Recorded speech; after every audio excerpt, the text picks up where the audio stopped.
full sovereignty of this country in your hands. Sovraniteti I plot I këtij vendi është tashmë në duart tuaja. Në rregull, atëherë më lejoni të bëj së pari atë gjë për cilën kam ardhur që t'ju dorëzoj raportin e zgjerimit dhe raportin vjetor për Shqipërinë. Faleminderit.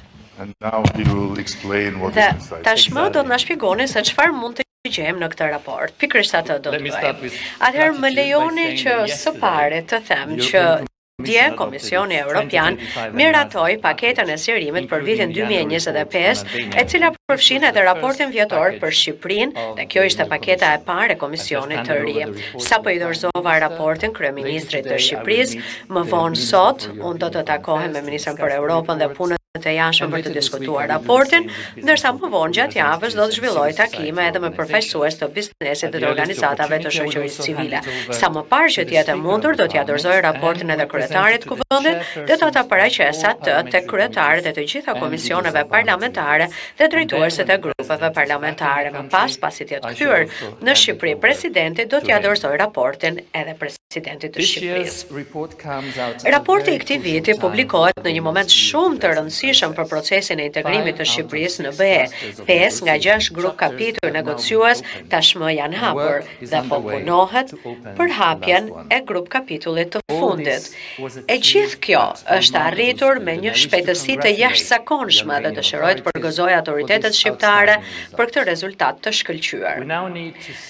Tani duhet të shfrytëzojmë këtë mundësi unike në procesin e negociatave të antarësimit, pasi po hymë në një fazë vendimtare.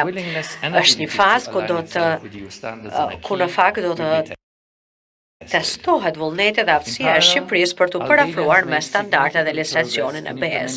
Paralelisht, Shqipëria ka bërë përparim të ndjeshëm në zbatimin e agjendës së reformave dhe të rritjes në kuadër të planit të rritjes së BE-s për Ballkanin Perëndimor, duke përmbushur 21 masa reformuese ndërmjet dhjetorit 2024 dhe qershorit 2025, një rezultat I shkëlqyer që bëri që Komisioni Evropian të disbursojë 99.3 milion euro për Shqipërinë, një tregues I prekshëm I angazhimit të BE-s për të stimuluar edhe më tej ritmin e reformave të shpejta në Shqipëri, sepse siç konfirmoi edhe presidentja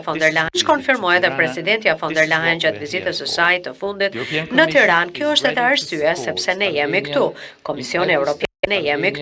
Komisioni Evropian është gati të mbështesë Shqipërinë në çdo hap të rrugës së saj drejt realizimit të synimit